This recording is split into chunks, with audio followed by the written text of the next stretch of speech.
And welcome to another video. In this video I want to talk about the Zigbee to Tasmota gateway. Now this is an alternative to the Zigbee to MQTT gateway that's commonly used with Home Assistant. The Zigbee to MQTT gateway is basically a Zigbee dongle plugged into a Raspberry Pi or some other machine, and the software runs on that machine. Now, with the Zigbee to Tasmota gateway, the software actually runs on an existing gateway. Now, I use the Sonoff bridge, Zigbee bridge, which, as you can see here, I use the old version of the bridge, not the newer Pro version of the bridge. But for what we're going to cover, it makes no difference which one you use. The actual flashing instructions are available on the site, and I'll give you a link in the description below, so where you can actually flash it. So you have to flash the software, the Zigbee to Tasmota software on the hardware. And I'm not going to give you the instructions for that. Say the instructions for that are on the actual website. What we're going to cover in this video is basically configuring and using the Zigbee to Tasmota gateway. Now, once you install it, you have to connect to it. Now, to connect to it, you need to know the IP address. Now, to find the IP address, you go to your DHCP server and you look for the most recent device added onto the network, and it should be the bridge. And I did a video previously on finding the IP address of a new device, so I won't cover that here. And what I've done is I fixed my IP address, and I'm using 1.4. The lower numbers are static IP addresses. So I'm using 1.4 for the Tasmota gateway. Now, when you come to it, you'll see this screen here. Now, this is basically the status of all the devices. Obviously, I've added devices to this. This is an existing network. You can see a Zigbee permit to join here. So if you want to add a new device, you have to click on this button first. You can also activate it via the command line, and you'll need to come to the configuration. Now, if we go onto the configuration, you can configure Wi-Fi.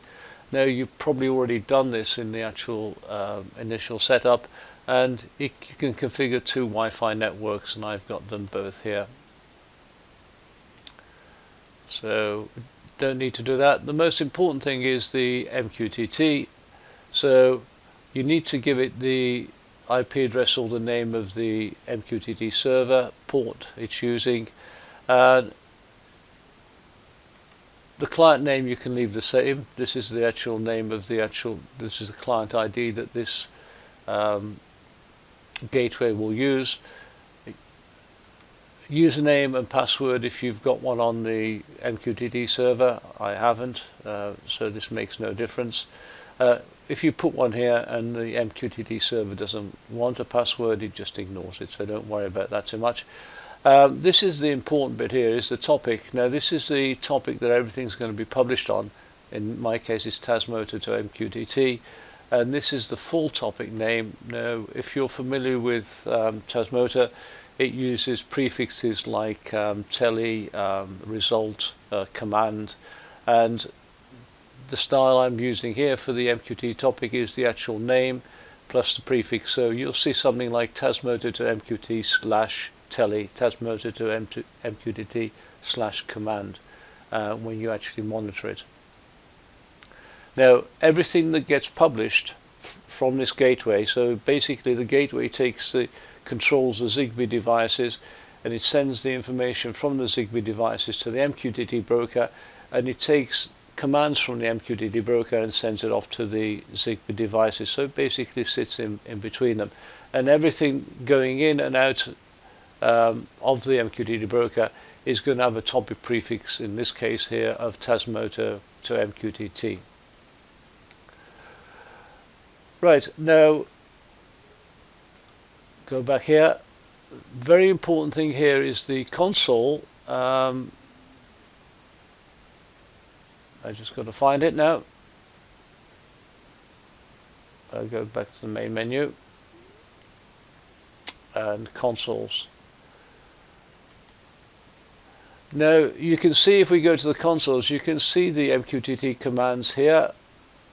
Remember where I said Tasmota to MQTT, tele, state, and you can see the data here. Now I can actually enter a command here, a Zigbee command, and send the command to the Zigbee device, and I will see the command and I will see the response come up here going off to my MQTT server.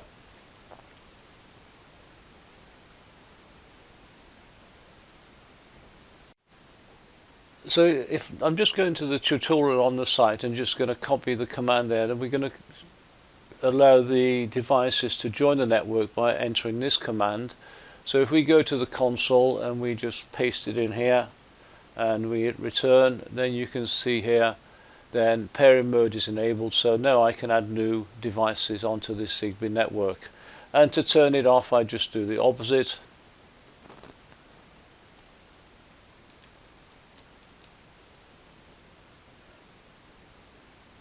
And now it's disabled, you can see here. Now I've got several devices on this network, and I've got a few switches on this network, and I can actually turn them on or off. And if I just go down here, this is our command to turn the devices on and off. So let's copy that one and paste it in here. And you can see here, you might have heard a click in the background because that switch is actually a few feet away from me, but it's actually executed the command. And you can see we've got messages being sent to the MQTT broker with the status of that switch. And if I just scroll across here, it's socket, the power is on, it's power 1. Not only can I use the console, which I find very useful, so it's very important that you understand about the console, that you can actually use it for that. You can also use an MQTT client to actually send commands, and the commands here are actually on the, again, on this in this tutorial, and you can see here now my broker is called mqtt.home, and there's the topic. Now this is subscribing to it, and to send it, there's the command here.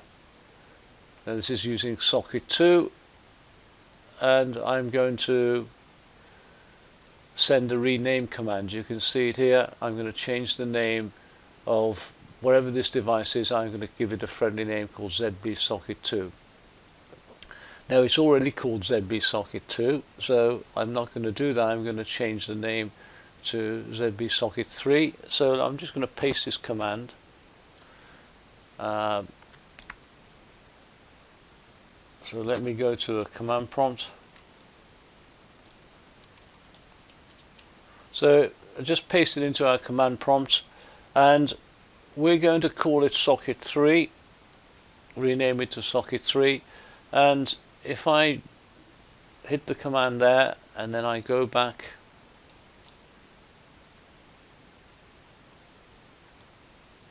to my console, you can see here that it actually worked okay and it's renamed it to socket 3. You can see it here. And to change it back again, I just go back to my MQT client and I change it to socket, back to socket 2.